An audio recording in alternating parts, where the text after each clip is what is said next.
동동 할게요. 동동은 갈래가 고려 가요예요. 고려시대의 노래고요. 특징이 월령체 형식이에요. 월령체 형식이라는 것은 1월부터 12월까지 구분이 되어 있어요. 그러면은 12연이 되죠. 근데 이 앞에 서사가 붙습니다. 그래서 총 13년을 이루고 있어요. 13년. 중요한 것은 그 12연에 보면은 각 달에 세시풍속이 드러납니다. 그 다음 어떤 소재가 나타나는데요. 이 소재가 중요해요.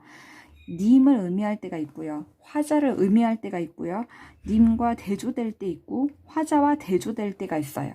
주로 님과 관련될 때는 좋아요. 근데 화자는 버림받은 것들이 소재로 쓰입니다.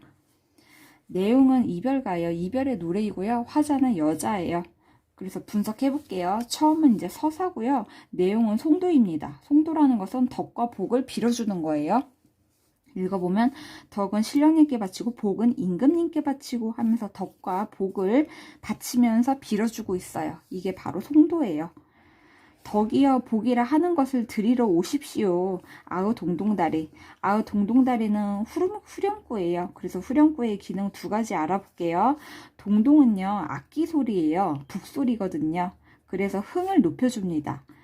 그 다음 아우 동동다리는 각 연 끝마다 반복이 돼요. 그래서 연을 구분해 줍니다.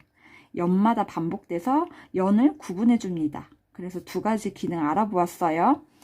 그 다음 이제 서사에서 또 하나 볼 게 뭐냐면 이 서사의 내용은 송도라고 했죠. 근데 동동의 전체 내용은 이별가예요. 서로 잘 안 맞죠. 그래서 알 수 있는 것은 서사는요 나중에 첨가된 거예요.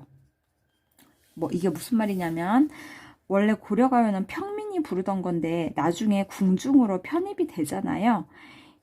이 과정에서 지배층이 좋아하는 내용이 첨가가 됩니다. 그래서 서사도 그 송도라는 내용으로 밀어보아 이때 첨가가 되었을 거라고 추측을 하는 거예요.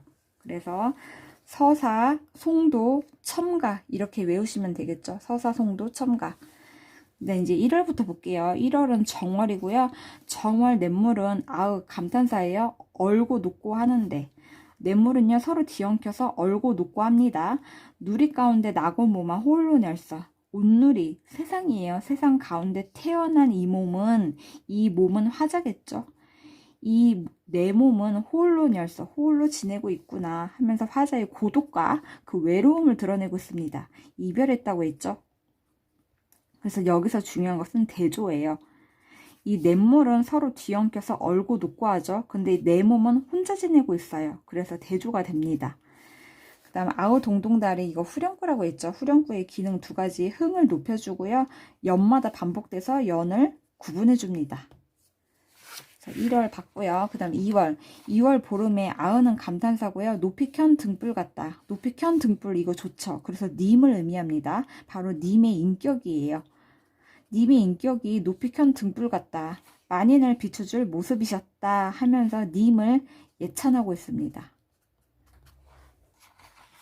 그래서 중요한 것은 높이 켠 등불은 님을 의미하는 거예요. 그 다음 3월도 2월이랑 똑같은 구조예요. 3월 돼서 개한 폈다는 얘기예요. 3월 돼서 피인 아으는 감탄사고요. 만춘의 다래꽃이요. 다래꽃이는 진달래꽃이에요. 그래서 진달래꽃도 좋잖아요. 그래서 님을 의미하고요. 여기서는 님의 모습을 의미합니다. 아까 높이 켠 등불은 님의 인격이었잖아요. 다래꽃이는 그 님의 모습입니다. 님의 모습이 진달래꽃 같다. 남이 부러워할 모습을 지니고 태어나셨다 하면서 님을 예찬하고 있어요. 그래서 2월, 3월 그 구조가 같았어요. 님을 의미하는 게 높이 켠 등불, 진달래꽃 두 가지가 나왔죠. 그러면서 예찬을 하고 있습니다.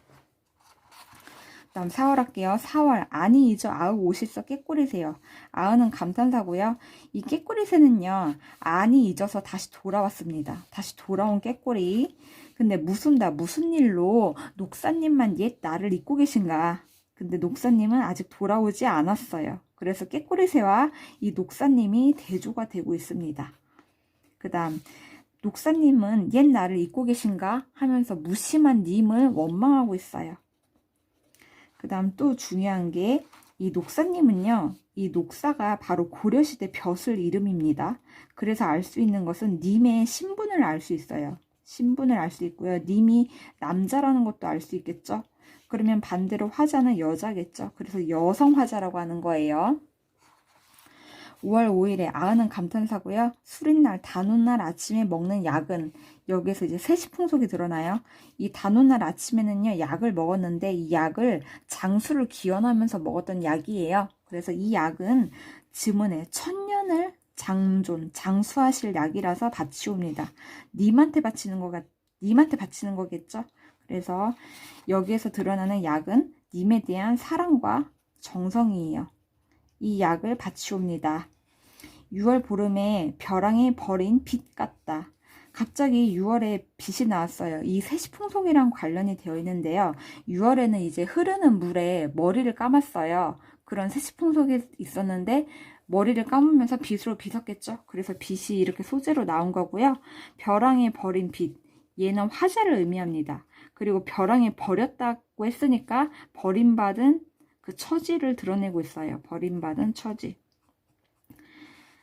돌아보실 님을 조금 존니노이다. 님을 잠시나마 쫓겠습니다. 따르겠습니다. 이런 뜻이에요.